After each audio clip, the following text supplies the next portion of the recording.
용두산 공원.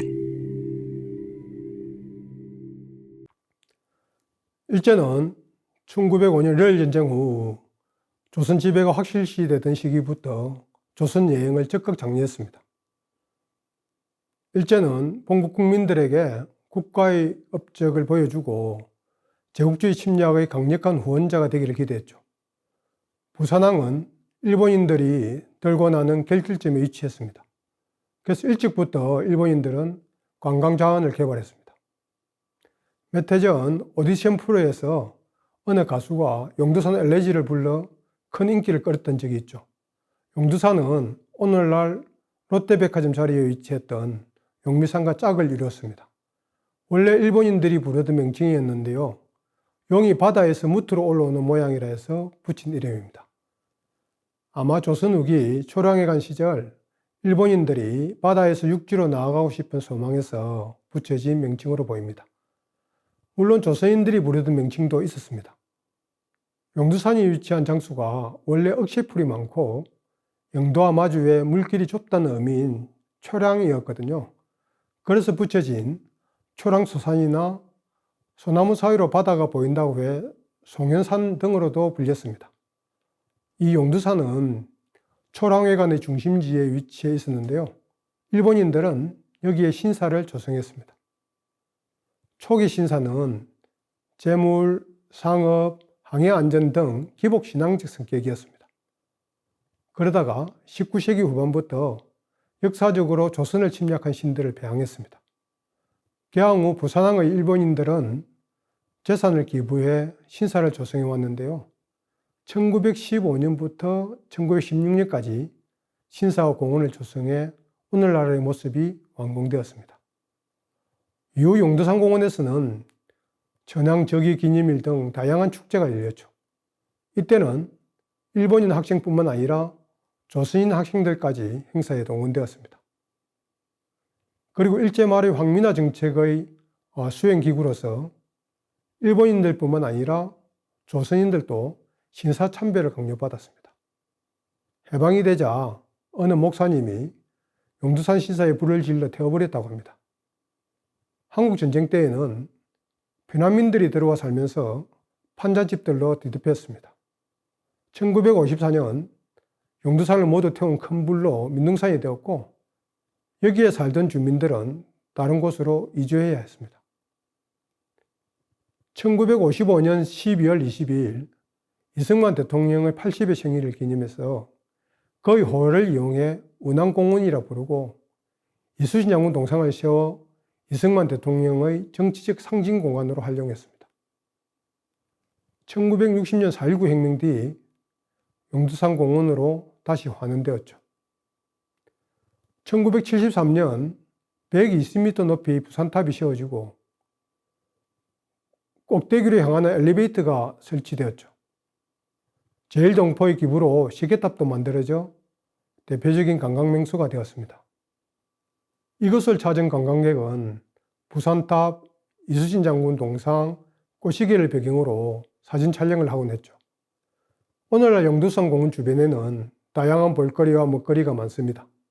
이것을 찾는 사람들 대부분은 용두산 공원을 찾는데요. 부산탑에 올라가면 용도를 사이에 두고 좌측으로 북강이, 우측으로는 자갈치 시장, 공동어시장을 배경으로 하는 남항이 한눈에 들어옵니다. 공원은 수많은 나무들의 숲으로 우거져 있습니다. 야외 무대에서는 다양한 세대와 계절별로 즐길 수 있는 공연이 펼쳐집니다. 공원에는 노인들이 쉴 수 있는 휴양시설이 갖추어져 있고 주민들을 위한 산책로도 만들어져 있답니다. 동네 온천장과 금강공원. 부산에서 온천으로 유명한 곳은 동네 온천입니다. 삼국시대 신라 때부터 많은 사람들이 다녀간 흔적들이 있습니다. 조선 후기 동네에서는 온천을 정비하고 관리한 흔적이 있습니다. 개항 후 일본인들이 한국 정부로부터 온천을 빌려 개발했습니다. 최초의 일본인 여관은 야스시라는 사람이 개업을 했죠. 이후 일본인들의 동네 온천 투자가 활발해졌는데요. 가장 유명한 사람이 토요다라는 사람이었습니다. 그는 1907년 복례관을 건립했는데요. 오늘날 부산에서 유명한 허심청이 위치한 곳입니다. 동래관은 1930년대 인공연못을 조성해 관광객들에게 뱃놀이도 즐길 수 있도록 했습니다. 교통비, 입장료, 차값을 포함하는 패키지 상품권을 만들어 온천 체험을 보다 편리하게 즐길 수 있도록 했죠. 그리고 자신들만의 특산품인 과자와 도자기를 생산해 판매하기도 했습니다. 동래온천은 1915년 부산우체국에서 동래온천까지 전차가 개통되면서 이용객들이 더욱 증가했습니다. 아라이 여관, 동래관, 오이케 여관 등 여관과 부자들의 별장, 요리점 등이 들었었습니다. 한편 일본인 자산가들은 온천 개발과 동시에 금정산 개발도 추진했습니다. 강원도 금강산에 버금간다고 해서 소금강이라 불렀습니다. 관광객들에게 다양한 휴식지를 제공해서 긴 시간 온천에 체류하게 만들려는 것이었죠. 하지만 공원 계획은 제대로 이루어지지 못했습니다. 그러다가 부산에서 담배 장소로 큰 돈을 번 일본인 자산가 히가시바라가 금강원이라는 개인 정원을 만들었습니다. 연못과 탑을 비롯해 동네 읍내에 있던 조선시대에 만들어진 문화유산들을 옮겨와 정원을 꾸몄습니다. 히가시바라는 1931년 금강원을 일반인에게 개방하고 1940년 동네읍에 기부했죠. 온천하러 온 관광객들이 금강원에서 여가를 즐겼습니다. 해방 후 금강원은 1965년 금강공원으로 재개장되었습니다. 우리나라에서 가장 긴 케이블카가 운행했고 동물원도 개장했습니다. 놀이기구도 다양했는데요. 어린이들이 긴 행리를 이루었습니다. 1970년대에는 일일 이용객이 전국 최고였던 시절도 많았습니다. 하지만 자동차가 유행하고 시외에 유명 휴양시설이 만들어지면서 금강공원은 쇠퇴했습니다. 해방 후 동래온천은 일제강점기와 마찬가지로 오락과 유흥시설이 많았죠. 하자마 후사타로가 소유했던 동래별장은 지금도 과거의 모습을 그대로 유지하면서 음식점으로 활용되고 있습니다. 토요다가 운영했던 동래관에는 호텔과 대규모 온천시설이 만들어져 있습니다. 이외에도 온천장에는 물 좋기로 유명한 오래된 온천탕이 성업 중입니다. 그렇지만 오늘날 온천장은 과거와 비교해 유흥지로서 명성은 많이 축소되었고 금강공원 또한 찾는 사람이 줄어들었습니다. 해운대 해수욕장과 온천. 한편 일본인들은 1907년 무렵 해운대 지역으로 이주하면서 근대식 온천을 개발하기 시작했습니다. 최초로 1897년 의사였던 와다가 구남 온천을 개발했습니다. 일본인들 외에도 송병준, 박영호 등 친일파들이 해운대에 별장을 만들기도 했답니다. 관광지로 개발되면서 관광객들이 머물 수 있는 숙박시설도 만들었죠. 1927년 무렵 동래 해운대 간 도로가 확장되고 1931년 무렵 동래와 해운대 사이에 버스가 운행하고 1934년 동해남부선이 개통되면서 해운대는 부산 사람들의 휴식지가 되었습니다. 1930년대 후반 해운대에 해운대 온천회사가 운영하는 호텔을 비롯해 절도호텔, 해운각, 송도각 등 유명 여관이 등장했습니다. 해운대는 1930년대 일본의 왕족과 조선 총독인 우각기 및 미나미 등이 방문할 정도로 유명했습니다. 이외에도 해운대에는 1934년 무렵 오늘날 센텀시티 자리에 골프장이 개설되었습니다. 일제는 1940년 조선인들을 강제로 동원해 이 골프장을 비행장으로 바꾸었습니다.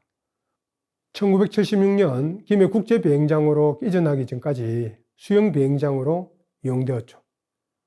한편 해운대 해수욕장은 흰 모래와 푸른 소나무로 둘러싸여 있었습니다.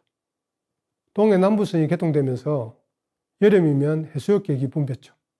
하지만 한국전쟁 후 미군은 수륙 양육선 출입을 위해 백사장의 해송을 베어버리고 철조망을 쳐 민간인의 백사장 출입을 통제했습니다.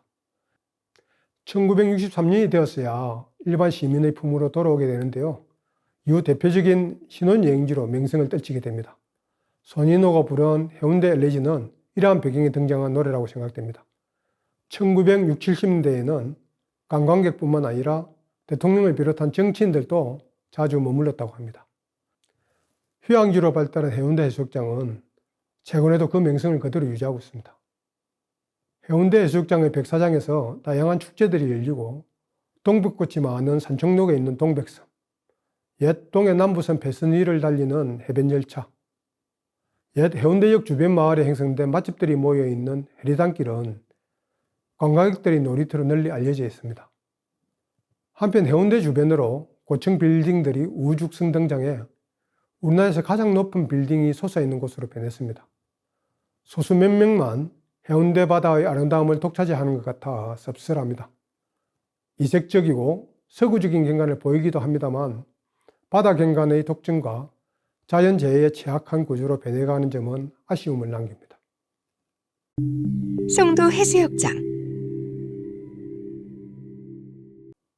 송도 해수욕장은 부산 원도심에서 가까운 해수욕장으로 우리나라 제1호 공설 해수욕장입니다. 해수욕장 문화는 근대 휴가 문화가 탄생하면서 등장하는데요. 이 문화는 일본인들이 서구에서 받아들여서 조선에 전파한 새로운 문화였습니다. 향후 용두산 부근에서 생활했던 일본인들은 오늘날 남포동 자리에 있던 자갈밭을 해수욕장으로 이용했습니다. 하지만 일본인들의 이주가 증가하면서 생활하수가 유입되기 시작했죠. 자연히 자갈밭 해수욕장은 오점되자 구류민단은 1913년 부산의 서쪽 암남반도 자락에 위치한 송도에 해수욕장을 설치했습니다. 이 해수욕장의 자연적인 조건을 부산 부세요람의 내용을 인용해 보겠습니다. 부산시가의 남방 약 1090m, 암남반도의 일부에 만으로 들어간 해안을 일반적으로 송도라 부른다. 만 내에 파도는 조용하고 흰 모래가 이어지고 조수 또한 깊지 않다. 여름 해수욕장으로서 가장 좋은 곳이다. 만 내에는 하나의 조그마한 반도가 있고 노송, 수천주가 울창해서 제잘거리는 소리가 끊이지 않으니 송도라 칭하는 이유라고 한다. 흰 모래와 얕은 바닷물, 울창한 송림 등이 어우러진 천혜의 휴양지였습니다. 1920년대를 거치면서 숙박시설, 해수탕, 휴게소, 탈의실, 기중품 보관시설, 구급시설 등을 갖추게 되었습니다. 또 여름에는 매일 1시간마다 남포동 도순장에서 발동기선을 운행했습니다. 1930년대에는 다이빙장을 비롯해 부자들의 별장이 들어서고 각 학교에서 수영대회와 운동회를 개최하기도 했습니다. 해방 후 1964년 4월에는 거북선과 해수욕장 서쪽 산원덕을 잇는 420m 거리의 케이블카가 설치되었습니다. 한국전쟁과 산업화 시기 노동자가 몰리면서 많은 인기를 누리게 되죠. 이 무렵에는 영화 촬영지로도 유명했습니다.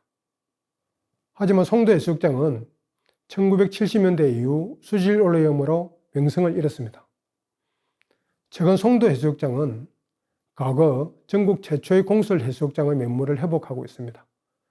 2000년대 들어 모래를 보충하면서 백사장의 규모를 늘리고 다양한 해양 스포츠를 즐길 수 있도록 했습니다. 2017년에는 해상 케이블카도 설치되어 주요 관광지로 자리 잡고 있습니다. 그리고 바다에 쉽게 다가갈 수 있는 산책로와 해상 다이빙대를 설치하고 거북섬 등은 송도 해수욕장의 해양 문화를 체험할 수 있게 해줍니다.